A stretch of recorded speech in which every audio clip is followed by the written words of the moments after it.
Bonsoir à tous. Voilà, on sort ce soir de la réunion des maires avec M. Macron à Souillac. Et je peux vous dire que c'était une véritable mascarade. Donc comprenez bien, je suis maire de ma commune, les gens se sont mobilisés, on remplit un cahier de doléances, on fait plein de remarques, se sont mobilisés et m'ont mandaté pour apporter ce cahier de doléances.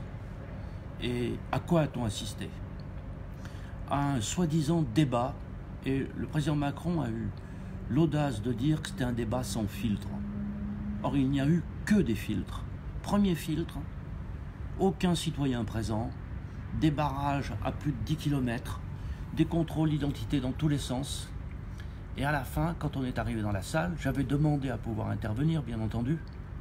Et qui présidait le débat? Un ministre. Je ne vois pas en quoi il est indépendant pour présider un débat. Et ensuite, pour chacun des 13 départements, 2 ou 3 intervenants par département. Et qui choisissait les intervenants par département? Les préfets du département. Alors vous imaginez un débat présidé par un ministre avec les préfets qui choisissent ceux qui doivent intervenir.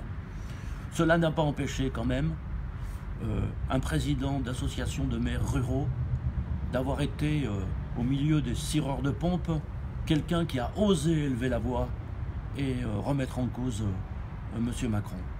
Mais la voix des Gilets jaunes, la voix du peuple, elle, personne ne l'a fait entendre. Et donc c'était une véritable mascarade. Et c'est pour M. Macron un moyen de faire campagne, oui, de faire campagne, parce qu'on est dans une campagne électorale, clairement, en utilisant les moyens de l'État, des milliers de gendarmes, de policiers, tous les moyens de réception, toutes les autorités. J'étais impressionné par président de région, ministre, députés de toute la région qui étaient venus de La République En Marche, tous ces gens mobilisés pour entourer de petites centaines de maires dont une toute petite partie n'a pu parler.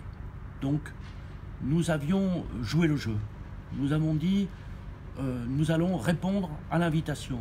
Et les administrés de ma commune ont dit on va aller porter nos revendications. Et puis en fait, on s'aperçoit qu'il n'y a pas de débat.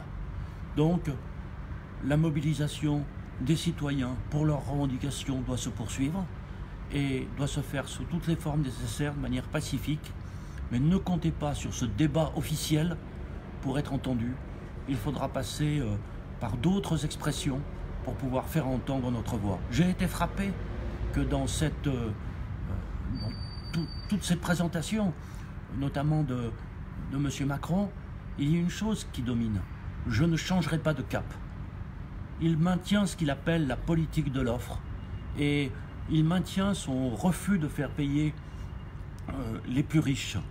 Et il maintient cette idée que si nous voulons obtenir quelque chose, ça sera en diminuant un autre service public, une autre aide sociale. Que donc c'est une mascarade absolument lamentable, mais nous en avons fait la démonstration aujourd'hui, donc je crois que cela va éclairer tout le monde. Et vous savez, il y a des mots qui n'ont pas été utilisés.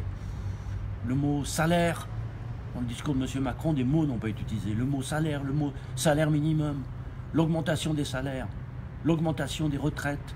Il y a un mot qui n'a jamais été utilisé. Le mot de pauvreté, la lutte contre la pauvreté. Tous ces éléments-là ont disparu. Et aujourd'hui, on a un président qui va chaque semaine mobiliser tous les moyens de l'État pour faire sa propagande, pour essayer de gagner du temps. Et bien face à ça, la mobilisation des Gilets jaunes, la mobilisation des salariés, la mobilisation des enseignants, la mobilisation des lycéens, des étudiants, de la jeunesse aujourd'hui doit pouvoir s'amplifier et tenir et exiger une réponse. Je pense que la preuve a été faite aujourd'hui que ce grand débat national, c'est un grand blabla national qui n'a pas d'objectif que de enfumer le peuple. Voilà la conséquence ce soir que je tire de cette journée. On a fait 4h30 de route. On a fait 4h30 de route pour revenir. On a passé toute la journée là-bas à essayer de pouvoir parler.